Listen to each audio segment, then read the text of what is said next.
No es para acusar, no es para acusarlos, pero sí para tener en cuenta la grabación siempre allí, ¿no? En el recuerdo. Muy bien, comenzamos. Vamos a hablar ahora de la lección 2, la Biblia, y eh, para ir conociendo un poquito, la Biblia pues es una biblioteca, ¿no? Una biblioteca muy grande de 66 libros. Usted puede verificar eso en su índice. Si tiene a la mano su Biblia, puede leerlo. Tiene 66 libros, ¿no? ¿Cuántos libros tiene el Nuevo Testamento y cuántos libros tiene el Antiguo Testamento, mis hermanos? ¿Alguno de ustedes sabe? Me imagino, ¿no? 9 el antiguo y 27 el nuevo. Claro, 39 el Antiguo y 27 el Nuevo. Muy bien, hermanita, Ceci está aprobada. Seguimos. La información, vamos a ver un poquito de la información de la Biblia. La Biblia consta obviamente de 66 libros, ya lo dijo la hermana, 39 en el Antiguo Testamento y 27 en el Nuevo. Se necesitaron cerca de 40 autores o 40 escritores y puede ser un poco más todavía. Y casi 1600 años para escribirla. Es decir, casi 1600 años, desde el año 1400, 1500 antes de Cristo hasta el 100 después de Cristo, ¿no? Se dice que Job posiblemente haya sido el primer escrito y luego de ello el último libro de la Biblia fue Apocalipsis, ¿no? En el año 90, 94 aproximadamente. Fue escrito en tres idiomas, ¿no? Hebreo, arameo y griego. Aún así es consistente en todo su interior, dentro de las escrituras, a pesar de que ha sido escrito en algunas partes en arameo. Por ejemplo, Daniel del capítulo 7 al versículo 12, no, versículo 7 al versículo 12, obviamente el capítulo 12 hay todo es escrito en arameo. Los nombres de Daniel, Daniel, sus amigos cambiados fueron nombres arameos, ¿no? Y obviamente en el hebreo consta mayormente en la gran parte del Antiguo Testamento y el griego todo el Nuevo Testamento, todo el Nuevo Testamento. Algunas frases en latín, solo algunas frases en latín y algunas frases en arameo. Por ejemplo, una frase en arameo que se puede haber visto en el Nuevo Testamento. Ustedes pueden imaginarse una o conocen de una frase en arameo. El Señor Jesús hizo un milagro y lo dijo. A ver si ustedes tienen conocimiento.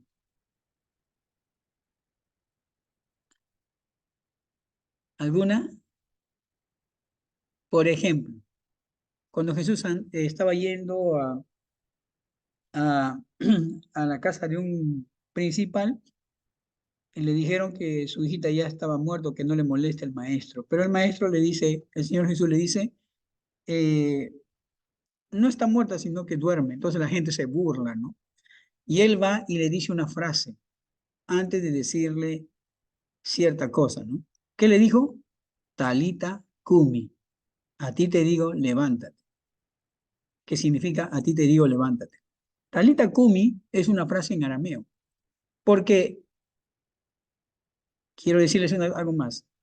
¿Qué idioma se hablaba en el Nuevo Testamento, en el tiempo de Jesús?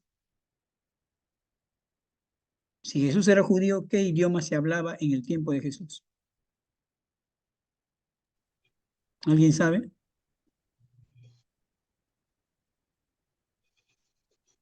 El hebreo, El hebreo, por ser judíos, ¿no? Sí se hablaba el hebreo, pero solamente en las sinagogas. ¿Y cuál era el idioma común y corriente en el tiempo de Jesús? Era Griego. adivinen, ¿el qué? Griego. También se hablaba como un idioma internacional, pero no era el hablar común de los judíos, era el arameo. Jesús hablaba arameo, los judíos, todo Israel hablaban en arameo, todo era arameo. ¿Por qué? Porque el hebreo en sí se había perdido. El hebreo original durante los 400 años, también en los macabeos en los años de silencio, en los años intertestamentarios, como se le conoce, se perdió. Entonces la gente común en la calle, todo el hablar era en arameo. Sí se conservaba el hebreo, pero cuando iban a la sinagoga, y en las sinagogas o en el mismo templo se hablaba el hebreo. Se hablaba como forma ritual y como forma pedagógica el hebreo. Entonces, obviamente, era en esos tres idiomas, ¿no? Pero la Biblia en sí, todas las palabras, el Antiguo Testamento en un 98, 99% ha sido escrito en hebreo. En el Nuevo Testamento casi 99.9% ha sido escrito en griego. De eso no hay ninguna duda. Entonces, seguimos. Obviamente, si usted no tiene una biblioteca en su casa, es mejor que vaya y compre sus libros, tenga una biblioteca de estudio. ¿Cuántos tienen su biblioteca en casa? Yo tengo la mía, yo también tengo. Pero si no tienes, ahí está la Biblia, tiene 66 libros y ya está todo un compendio, ¿no? Para que digan que no tienen biblioteca. Seguimos. Vamos a ver ahora la fiabilidad de la Biblia. ¿Qué significa fiabilidad? Que se puede confiar, ¿no? La Biblia es textualmente pura en un 98%. A través de todas las copias de los manuscritos de la Biblia, solo el 1% tiene alguna pregunta con relación a esta. Ningún escrito del Antiguo Testamento, del mundo entero, se acerca a la exactitud de los documentos bíblicos. El otro 1% que está en cuestionamiento no afecta a la doctrina. Es decir, la Biblia que tenemos hoy en día es pura en un 98%. ¿Qué versión de Biblia utilizan ustedes? Yo Manos, la NBI. ya, muy bien. Mano La Manuel, Reina Valera. Reina Valera. Yo uso Reina Valera, uso la LBLA, uso también la NBI cuando estudio, utilizo de estas tres Biblias, pero cuando predico siempre conservo la Reina Valera, ¿no? Pero sí, ahora cuando estudio hago las comparaciones y hay ciertas traducciones como la nueva traducción viviente que habla también muy en forma sencilla. Entonces, yo pongo el versículo de la Reina Valera, pero también hablo de la otra traducción y repito, ¿no? ¿Cuál es más sencillo de entender entonces de este pasaje? Y obviamente ayuda muchísimo. También, es decir, la Biblia que tenemos hoy en día, gracias a Dios, es un 98% pura que no tiene cuestionamientos. ¿Por qué? Porque las copias han venido casi muy completo. Por ejemplo, se ha encontrado en la cueva de Qumran el rollo de Isaías. Y el rollo de Isaías, pues, es del capítulo 53 enterito, ¿no? El capítulo 53 está enterito allí y todo el libro de Isaías en verdad está allí en el Museo de Israel, ¿no? El Museo Principal de Israel. Y obviamente el 99.9% de Isaías está en tan igual como nuestras Biblias de hoy, como las que se encontraron en Qumran. ¿Cuál es ese 0,01% de diferencia? Resulta que en nuestra Biblia o las versiones que tenemos hoy en día, por ejemplo, se habla Jehová, ¿no? Sin embargo, cuando se encontró en las cuevas de Qumran el libro de Isaías, los que escribieron allí fueron los masoretas, y estos masoretas, que muchos dicen que eran esenios, habían escribían la escritura porque ellos transcribían para que haya copias y no se pierdan. Entonces transcribían, y cada vez que llegaban a la palabra Yahvé o Jehová en nuestro idioma y Yahvé en el original, ellos no podían escribir ni mucho menos mencionar. Entonces, cuando llegaban a ese nombre, ellos iban a purificarse, a lavarse en su pozo para mostrar que había honra y respeto al nombre de Jehová. Y en reemplazo de colocar Yahvé, ellos colocaban Adonai. En todo el libro de Isaías se encuentra eso. Entonces, eh, ahora, ¿cómo sabemos que es Adonai y Yahvé? Porque los que se encontró en el rollo del Mar Muerto tienen todas las dos versiones, tanto Yahvé como Adonai. Entonces se ha comparado Y solamente esas son las diferencias. Hay un 1% que está en cuestionamiento y no afecta a la doctrina. Como por ejemplo, algunos consideran que Cantares no es un libro o Eclesiastés no es inspirado, entonces hay un cuestionamiento, ¿no? Pero eso no afecta porque al final no tiene nada que ver con lo que Dios ya ha puesto y estipulado en muchos de los casos, ¿no? Eh, ¿Preguntas hasta aquí, hermanos? Bien, continuamos nomás entonces. Ahora, vamos a seguir viendo la fiabilidad de la Biblia. Entonces, vamos a hablar de los papiros John Ryland, o que se encuentra pues en el Rylands Library en los Estados Unidos, en el Reino Unido, digo. También, este es un papiro del año 130 después de Cristo. Son dos pedacitos de papel, de papiro, fragmentos que se han encontrado y se encuentra en el museo pues de allí de John Ryland eh, en Inglaterra, quien encontró en búsqueda en Egipto y vio dos fragmentos que vendían allí, como venden aquí los chatarreros, ¿no? Esas cachinitas. Encontró estos manuscritos y le pareció interesante. Y esos son los manuscritos más, o mejor dicho, el fragmento más antiguo de las Escrituras.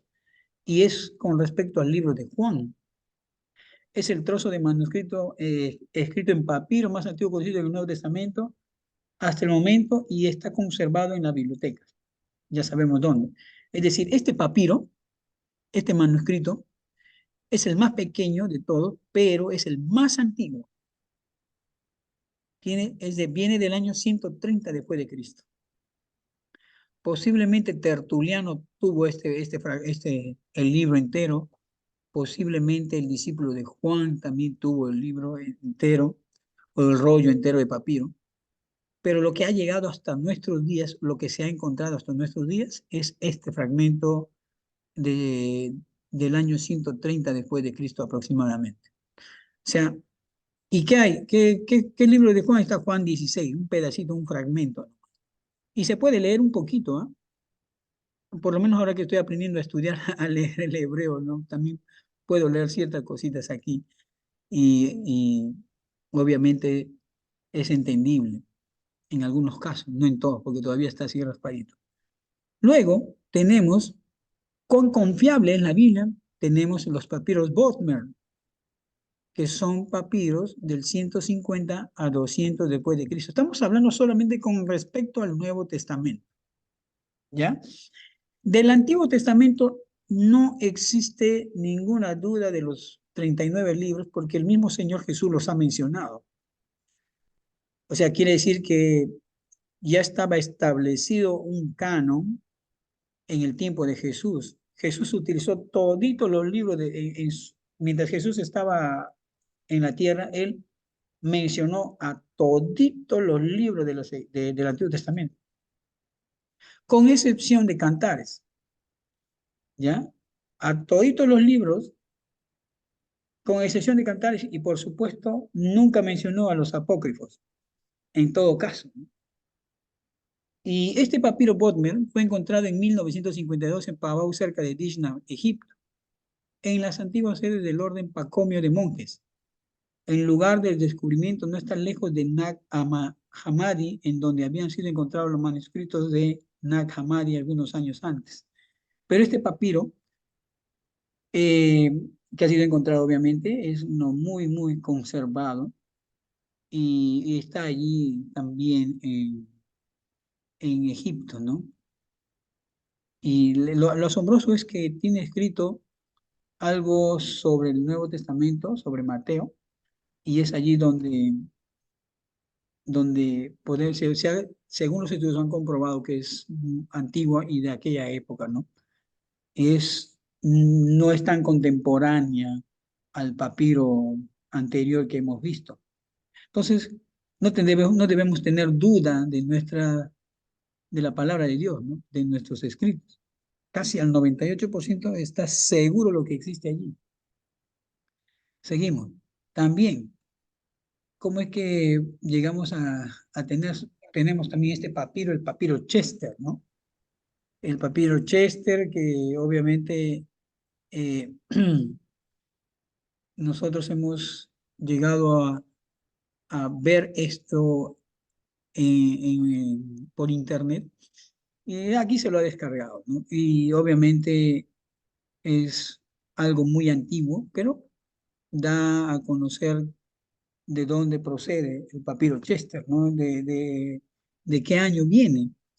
Entonces, todos los estudiosos consideran que es muy antigua también y es uno de los papiros más antiguos que existen también, el papiro Chester. También está el Códice Vaticano, que es un códice del Codex Vaticano, que es del año 325 al 350 después de Cristo. Este Códice de Vaticano es tan antiguo que de aquí, cuando se encontró más o menos en el año 1936, si no me equivoco, este códice no lo tuvo el famoso escritor del Nuevo Testamento, eh, que lo tradujo al griego, que hablamos la semana pasada, no lo el texto Receptus. Él utilizó unos papiros del año 1100, 1200 más o menos, pero hasta ahí entonces no se había encontrado el Códice Vaticano. Entonces este códice del Vaticano contenía todo el Nuevo Testamento, gran parte del Nuevo Testamento. Entonces, es impresionante cómo se encuentra ahora, y está allí en el Vaticano, ¿no? Y ellos han traducido inclusive sus propias versiones católicas y lo han traducido del Códice Vaticano. Pero a quien me refiero es a, a Erasmo de Rotterdam, quien tradujo de 8 o 10 papiros, de 8 o 10 manuscritos que tenía a la mano, quien tradujo al griego, lo tradujo de unos manuscritos muy posteriores, ¿no? Del año 1100 aproximadamente. Y en ese sentido, todo lo que tenemos Casiodoro de Reina lo utilizó y de allí procede la Reina Valera. Bueno, tanto Cipriano de Valera y Casiodoro de Reina estuvieron, uno le hizo la revisión, ¿no? A Cipriano, y obviamente se conoce ahora como la Reina Valera. Pero esto era porque Erasmo de Rotterdam tenía unos manuscritos muy posteriores, o sea, muy, muy cercanos más a nuestra época, en el año 1000, 1100, 1200, tenía 8 papiros allí donde él estaba. Y ya para nuestra época, en el año 1500, cuando se produce la Reina Valera o la Biblia del Oso en español, porque primero fue escrito en español, desde ahí se empieza a reproducir ya las versiones. Y de esas versiones llega a nosotros la Reina Valera. Y en eso, y como ya les hablé la última vez, venían interpolaciones en el texto. ¿Por qué razón? Porque Erasmo de Rotterdam había tomado manuscritos muy tardíos, no muy tempranos, como acabamos de ver. Si Erasmo de Rotterdam hubiese encontrado el Códice Vaticano, yo estoy seguro que él hubiese traducido, copiado todo en el griego, y, y obviamente no hubiese escrito todo lo que tenemos hoy en día en cuenta, ¿no? Por ejemplo, 1 Juan 5:7 dijimos que no existen los manuscritos más antiguos, como por ejemplo en el Códice Vaticano. Seguimos. Eh, este Códice Vaticano también habla acerca es uno de los manuscritos más antiguos conservados de la Biblia, ligeramente anterior al Códice Sinaítico y probablemente copiado como aquel durante el siglo IV. Está escrito en griego, en pergamino, con letras unciales. ¿Qué son las letras unciales? Las letras unciales son letras mayúsculas en formato scriptio continuo y se conserva en la Biblioteca Apostólica Vaticana, o sea, en el Vaticano. Se llama Códice Vaticano, como es evidente, por el lugar en el que se conserva, aunque nadie sabe cómo llegó allí. Eso es lo más misterioso, ¿no? Nadie sabe cómo llegó allí ese códice en Vaticano, porque ya está como en libro. Pero lo cierto es que apareció allí y está escrito en letras mayúsculas. Entonces, es del año 325 al 350 después de Cristo. O sea, ¿cuán fiable es la escritura? Uf, al 98%. Y gran parte de este códice tiene, pues, versículos, o mejor dicho, omite los versículos que tiene la Reina Valera mayormente. Ahora, por esa razón vamos a rechazar la Reina Valera en lo absoluto. Simplemente como estudiosos de las escrituras, mis hermanos, no tenemos que tener temor en decir, ¿sabes qué? En los manuscritos más antiguos, cercanos a la época del tiempo en que fue escrito, los más antiguos no conservan estos versículos como primera de Juan 5:7. Y eso no es ningún problema, no le estamos quitando, no le estamos extrayendo a la Biblia, uy, escandalizarnos y decir, uy, ya están mutilando la escritura, la palabra de Dios. Recuerden, hermanos, que la versión Reina Valera solamente es una versión, no es la Biblia inspirada de Dios. ¿Cuáles libros han sido inspirados? ¿Qué manuscritos han sido? Los primeros escritos, los primeros manuscritos originales son inspirados. Esos manuscritos originales, cuando Pablo estaba escribiendo a Roma, ¿existen hoy en día? No existen. No existen los manuscritos originales. A esos manuscritos originales, Dios le ha dado la inspiración para escribir a Pablo, a Pedro, a todos los apóstoles y a todos los profetas. No existen manuscritos ya originales, donde Dios reveló su palabra, donde Dios inspiró su palabra, inspiró a los apóstoles para guiarlos a escribir la palabra de Dios. Entonces, hermanos, en todas las versiones, ninguna versión es inspirada.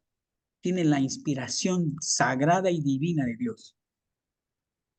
La inspiración siempre se lo da a los manuscritos originales. ¿Están conmigo? ¿Sí? Sí, pastor. Sí, sí se entiende entonces, ¿verdad? Muy bien. Entonces, la inspiración solamente se da a los manuscritos originales, que hoy en día no existen más que hasta el año 100, que mucho llegó, y de los cuales una copia tenemos el papiro Risler, que es el Risler, que es el papiro famoso conocido como el papiro 45, P45, que solamente contiene Juan unos cuantos versículos. Entonces, esos versículos hoy en día, por eso toda versión que existe en el mundo ahora, es muy bueno tener varias versiones para comparar. Y dependiendo de dónde ha salido, vamos a tener nuestra postura bíblica y vamos a decir, bueno, yo quiero seguir conservando la Reina Valera, pero ojo, conserva la Reina Valera sabiendo que hay escritos que no estaban en los manuscritos más antiguos. Entonces tú tienes que explicar, bueno, esta versión, esta parte no se encuentra y tienes que entender que obviamente se encontraron manuscritos más antiguos donde se omiten estos pasajes el día de hoy. Muy bien. ¿Alguna pregunta, hermanos? Doctor, disculpe, si Dígame, usted hermanita. dice que solo los manuscritos antiguos son inspirados Ajá. por Dios, entonces las Biblias que tenemos ahora, ¿cómo salieron? O sea, esas palabras que están puestas acá, Son copias, hermanita. Y copias. las copias ya no tienen la inspiración de Dios. Por eso tienen fallas. Si yo mismo, hace poco he leído mi Biblia de la versión LBLA y hay una falla de escritura. Y no me acuerdo más ahorita, pero está en Daniel. Entonces, la versión, y estamos hablando de la Reina Valera, y también tengo otra de la Biblia de las Américas, también tienen fallas. ¿Te imaginas cómo es que eh, escribían los masoretas para que se conserve tan pura la palabra de Dios? Ellos eran profesionales. Por eso es que cada vez que escribían una palabra, ellos contaban cuántas palabritas, cuántas letras tenía cada pergamino.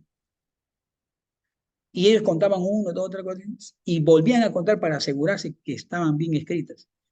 Pergamino que no conservaba el número del original era volado y tirado a un lado, o quemado en todo caso, para que no confundan, ¿no?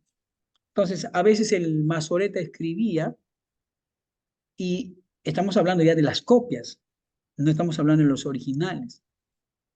Las copias, a veces el masoreta escuchaba la palabra nosotros, pero en verdad el otro,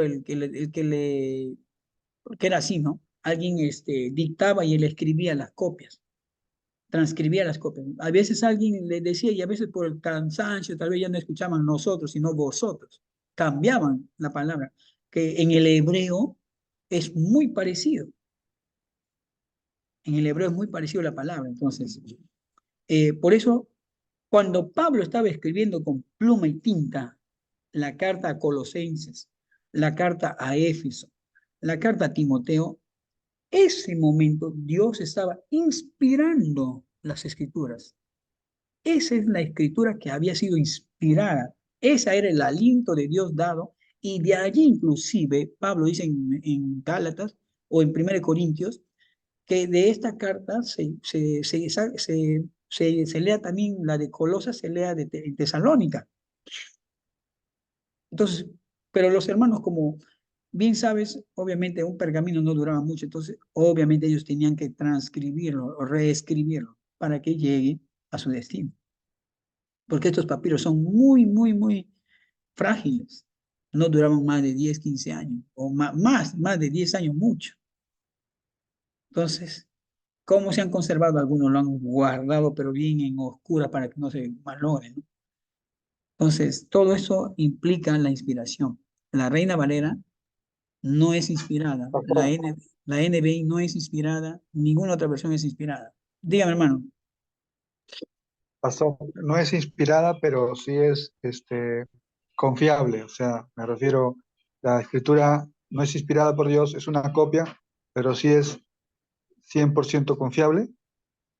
La escritura, la palabra de Dios, lo que tenemos hoy en día como Sí, versión, sí, sí, nuestras Biblias. En este caso mi Biblia, la Biblia que yo la, leo, la Reina Valera. ajá, es confiable, sí, pero como le dije, tiene versículos añadidos que no se encuentran en los manuscritos más antiguos. Ya, eh, seguimos. Sí, entonces sí, cuando nosotros leemos, por ejemplo, cuando nosotros leemos en 1 Timoteo 3 dice, porque toda la escritura es inspirada por Dios. Entonces tú agarras tu Biblia y dices, ah, mi Biblia es la inspirada. No, no, no es eso, hermano. Está hablando en el contexto de Pablo. Toda la escritura es inspirada por Dios. Aún los manuscritos que Moisés había escrito ya no había sido inspirada, sino simplemente ya lo que Pablo está diciendo, toda la escritura es el aliento de Dios. Ahora, lo que fue en su momento como inspirado, queda para el día de hoy en nuestras vidas, que es obviamente, entendemos que ha sido inspirado en su momento y que para hoy en día sigue siendo la inspiración de Dios en nuestras vidas, para que nosotros leamos las escrituras. Es el aliento de Dios, el aliento para nuestra vida, ¿no? El soplo de Dios para nuestras vidas. Es su palabra, obviamente. Permanece. Y aunque algunas versiones traducen de manera dinámica, otros traducen de manera literal. Aún la versión Reina Valera es traducida de manera dinámica en muchos aspectos. Por ejemplo, ¿qué significa traducción dinámica? ¿Y qué significa traducción literal? Hay cierto porcentaje de la Reina Valera que ha sido traducido literalmente, como también otras versiones han traducido literalmente. Pero hay palabras en el hebreo, hay palabras en el griego que no se pueden traducir literalmente. Entonces, ¿qué hacen los traductores? Tienen que traducir de manera dinámica. ¿Entiende? La manera dinámica es que va a tratar de poner en contexto lo que quiere decir cierta palabra en determinado país o en determinado lugar. Por ejemplo, cuando se empezó a traducir la Reina Valera en un tiempo, en los años 50, 60, 30 inclusive, habían ya el boom de ir a las naciones africanas y empezaron a traducir el idioma para los africanos en el país donde ellos estaban. No recuerdo dónde era, pero es en Ghana, no Sudáfrica, en Ghana o en Kenia, si no me equivoco. Cuando ellos empezaron a traducir, y llegan a la parte de Isaías donde dice, y si tus pecados fueren como la grana, serán emblanquecidos como la nieve, ¿no? ¿Cómo le explicas a alguien qué es nieve cuando nunca lo ha visto y nunca ha tenido televisor y vive en medio de la selva? Eh, judíos, nativos africanos. ¿Cómo les explicas? Ellos no conocen cómo es la nieve, no tienen en su mente la percepción de la nieve. ¿Qué es? Hoy día nosotros sabemos, pues, ¿no?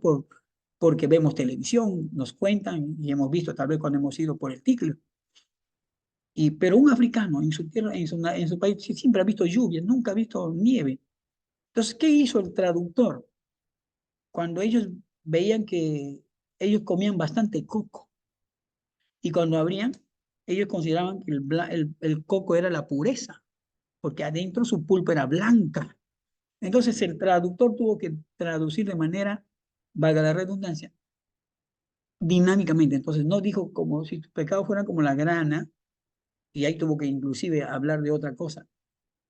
Serán emblanquecidos como la blanca nieve. Entonces ahí dice, serán emblanquecidos como la pulpa de coco. Entonces el nativo africano entiende, wow, mi pecado se va a hacer blanco, mi vida va a estar limpia del pecado. Entonces han tenido que traducir de muchas maneras. Ahora, ¿la Reina Valera tiene traducción dinámica? Sí, tiene traducción dinámica, varias. Por ejemplo, en el hebreo, uno cuando va a hacer su deposición en el baño dice, voy al baño, ¿no? Pero no, normalmente no hablamos voy a defecar. Algunos tenemos palabras, otras formas, pero casi normalmente no es tan común en el lugar, en la casa, voy a defecar. Nadie está diciendo eso a cada rato, ¿no? Porque es un tecnicismo.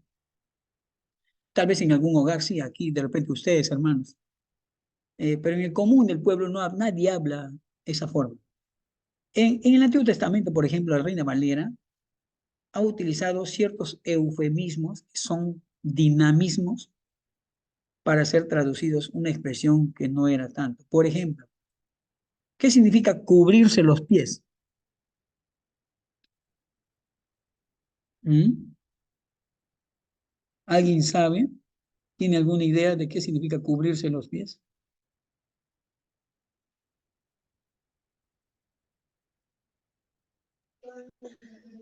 Ir al baño, ir al baño.